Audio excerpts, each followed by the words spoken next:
There used to be a term for this concept I'm about to describe. So hopefully some people in the comments can let me know what it was.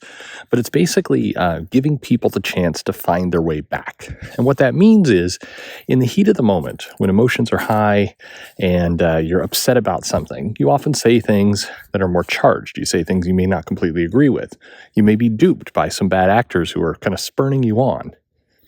And rather than dump those people who maybe said some things they don't agree with now or they wish they could take back, you have the choice of welcoming them back, giving them a path back to a community or to a group, or further isolating them. And you should always give people a path back. And that's what we're going to talk about here today.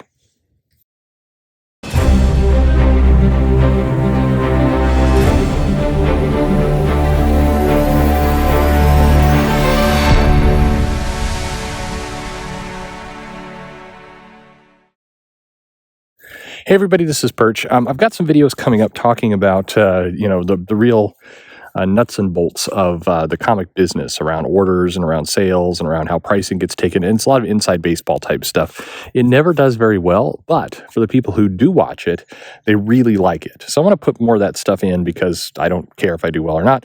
So I'd rather give content that is new and helpful to people as opposed to some of these topics. But this one I think is an important one, and it's about giving people a path back.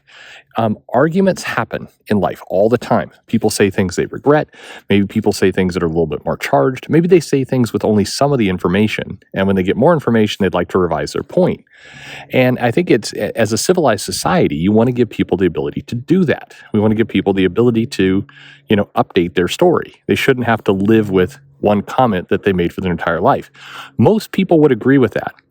And 10 years ago, I would be confident saying everybody agreed with that. But today, that's less true. Today, we live far more in a place where you can be permanently canceled for something you say. And it's like, it doesn't matter.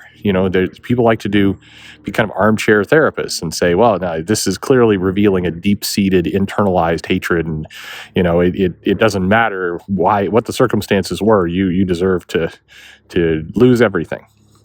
And that's silly. It's toxic. And in many cases, I think the people who do that are putting on a little show for themselves. It's all about attention gathering for them. They're doing their own version of, look at me, give me some attention. And in social media, we've been now trained and conditioned to just work for the lowest common denominator in all the conversations that we have and the things we do. You're not encouraged to look into nuance. You're not encouraged to look into detail. In fact, if you suggest doing that, you're almost criticized that, you shouldn't give some of these topics oxygen. But some things need oxygen. Some things need more depth, especially deep topics that only make sense. I mean, intelligent people would agree. But I'll give you a couple examples. In comics, there's a lot of frustration and anger on the part of the fans. And that frustration and anger comes from a lot of different places. Maybe it's something they read online. Maybe it's a comic artist switch up that frustrates them. Maybe it's a longtime character that they've loved that has been kind of radically changed for no apparent reason. Maybe it's the cost of comics are too high. Could be a lot of different reasons that get people upset. And in some cases, when they get upset, they lash out, they get angry, they say something they don't like. I mean, if you were a lifelong Iceman fan, pre-Bendis's, revealing that he was gay, and then suddenly, and you don't like that move, you might be very angry. And you being very angry doesn't indicate that you are homophobic or anything like that. It just means you don't like this change. It changes, 30 years worth of reading to you. And before you very quickly say, well, you should just grow up and take it, that's not how humans work. It's okay to express emotions. It's good to express emotions. And it's good to detach to things and have your mind changed. It's an opportunity to win you over as a fan.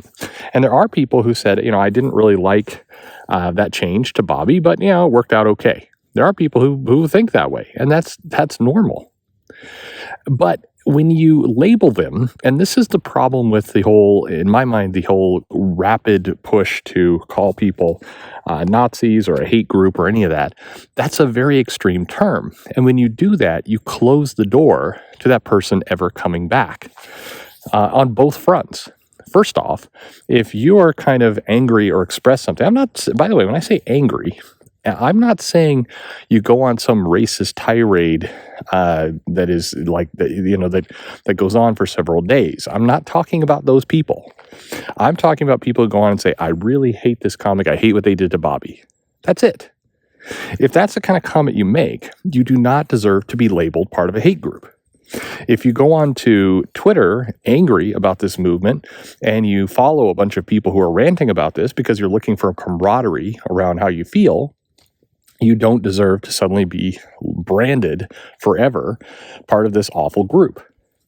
That closes the door to any further conversation. It closes the door to that person coming back. And it closes the door the other direction. If suddenly, and I've seen people say, well, if you're not a Nazi, you won't mind being called a Nazi. That's the weirdest possible logic I've ever heard in my life. Nobody wants to be called these hateful things. They know what it does to their career, to their life. Nobody goes for that. Regardless of how you feel inside, you get angry. And when you get angry, you perpetuate this problem. You don't find your way back. If you came on to vent, and maybe somewhere deep down, you know that you're venting and you don't maybe mean all the things you say. And you're met with a lot of responses of, well, you're one of the most evil people in the history of the planet. Are you ever going to be friends with those people again? It's just, it seals the door to any hope of finding your way back. And that's why, that's the problem. And by the way, that is also what is encouraging us to be in these very polarized tribes. And what's weird about it is these tribes do not seem to have logic in terms of what's acceptable and what's not. Over the course of the whole Tom King Jay Lee incident, people like Robbie Rodriguez, Tim Doyle, they said some of the most nasty stuff that in my mind, is absolutely racist in what was being said. It plays into very gross stereotypes.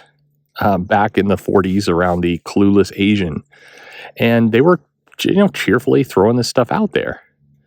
And their side's like, yeah, you stick it to the racists. It's like, what? Like seriously. I mean, that's the most backwards, weird, two-dimensional chess I've ever seen in my life.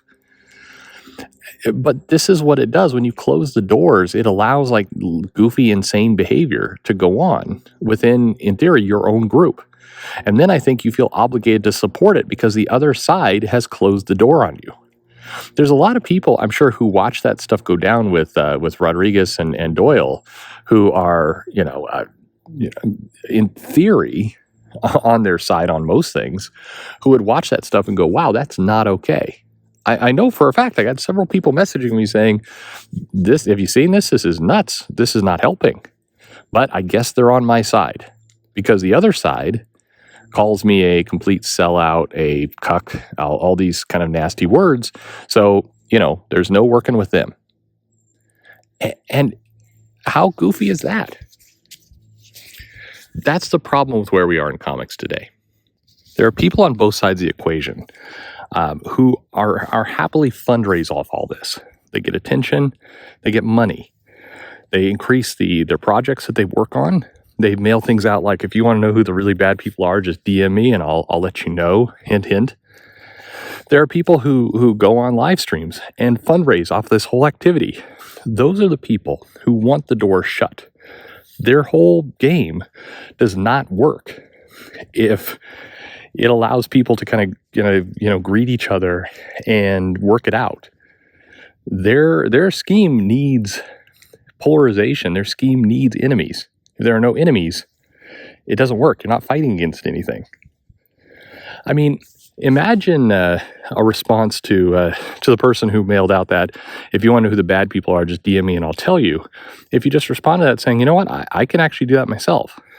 I can, fire off a DM. I can fire off a message. If I'm concerned about something, I'll go to the source. I don't need to have some middleman kind of telling me who's good and who's bad. That's absurd. And that's not finding a way back.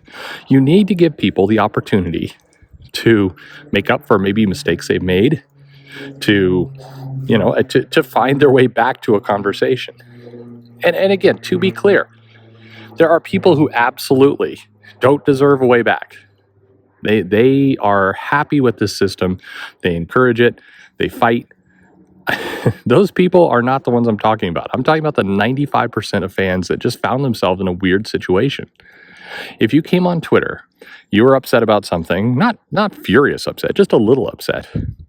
You wanted to talk about comics. You throw out a couple comments, you follow some people, you don't really realize what you're doing, but you follow the wrong people. You get yourself blocked because people are running bots. And then suddenly, congratulations, you're an official member of a hate group. That's absurd. And vice versa, by the way.